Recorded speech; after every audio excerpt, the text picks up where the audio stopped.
הם פשוט מהדהדים פעם אחר פעם את תעמולת החמאס. এ তো কেবল শুরু।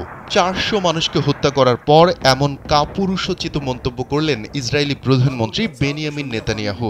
যুদ্ধবিরতি চুক্তি লঙ্ঘন করে সেহরি খাওয়া অবস্থায় গাজায় ওই হামলা চালায় ইহুদি সংখ্যাগরিষ্ঠ দেশটি।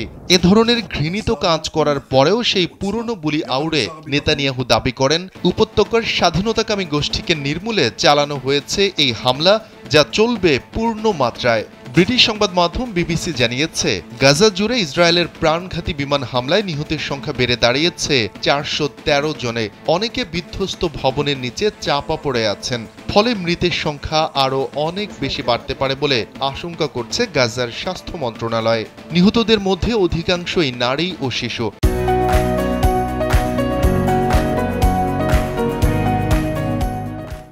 গেল 19 জানুয়ারি যুদ্ধবিরতি শুরুর পর থেকে গাজায় এটি ইসরায়েলের সবচেয়ে বড় বিমান হামলা।